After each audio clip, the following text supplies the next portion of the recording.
Je suis donc Emmanuel Mielvac, je suis le CEO pour TMC, qui est une entreprise de conseil en haute technologie, et je préside les activités d'Espagne, du Portugal et des régions françaises. On est expert notamment ici sur tout ce qui est appui à la transformation digitale et tout ce qui est environnement du big data, sujet très important aujourd'hui dans de nombre de secteurs. Les CCEL, les conseils du commerce extérieur de la France, on est aujourd'hui donc 4700 dans le monde. J'ai la chance de présider le comité Espagne, qui est un comité d'une 60aine de membres. Je suis aujourd'hui donc président pour mon deuxième mandat, qui terminera probablement la fin de l'année prochaine. Et puis ravi en tout cas de pouvoir voir, malgré la pandémie, l'activité que l'on a. J'ai également assumé depuis un mois la présidence de la commission d'appui aux entreprises au niveau mondial, une commission donc transversale au niveau des conseils du commerce extérieur. On est un bureau d'une dizaine de personnes, avec des personnes qui sont à la fois des CCE en région française, mais également à l'international, notamment en Suisse. Et nous participons sur la coordination de 4 groupes d'expertise, dont l'objectif est d'aider les entreprises à se développer et à l'international, bien entendu. On parle de groupes d'expertise de mentorat, donc d'aider et d'appuyer les entreprises qui viennent s'installer, notamment en Espagne, mais pas simplement, donc on l'a vu partout dans le monde.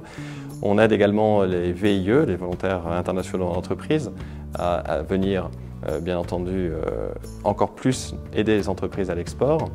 On parle de tout ce qui est éthique des affaires et conformité, et puis tout ce qui est financement des entreprises. Dans le Covid actuellement, en période actuelle, c'est encore plus important de ce plan de relance de l'export, de pouvoir accompagner à la fois nos entreprises et nos jeunes pour se lancer notamment à l'international.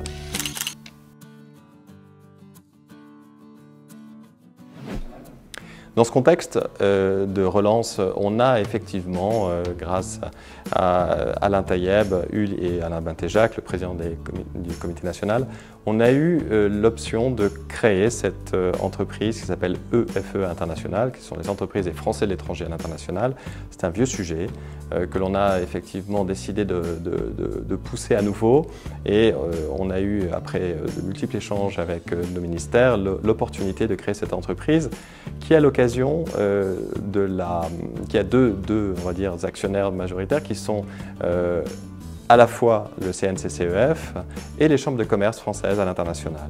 On travaille donc en duo, ensemble, et on va le décliner dans l'ensemble des pays pour aider à identifier les EFE pour qu'elles puissent prendre d'abord des VIE. Ces jeunes pour l'international, on l'a vu que avec la pandémie, malheureusement, nous avons perdu environ 2500-3000 VIE en un an. On était à plus de 10 000, on est à 7500.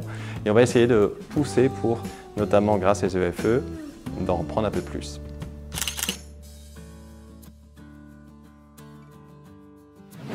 Pour l'Espagne, on va avoir un plan d'action, et je suis ravi d'associer le petitjournal.com sur cette démarche d'identification de ces EFE. On va le travailler ensemble, bien entendu, entre le comité Espagne des conseils du commerce extérieur et les chambres de commerce françaises ici présentes, et à Madrid et à Barcelone, pour identifier ces EFE, faire cette étude d'abord d'identification, explorer les opportunités pour elles, savoir si elles sont éligibles ou pas à ce critère des EFE. Il faut qu'elles, naturellement, elles aient du savoir-faire français, de l'échange au niveau de l'import-export entre nos deux pays, bien entendu. Ce sont les critères obligatoires d'être labellisés EFE.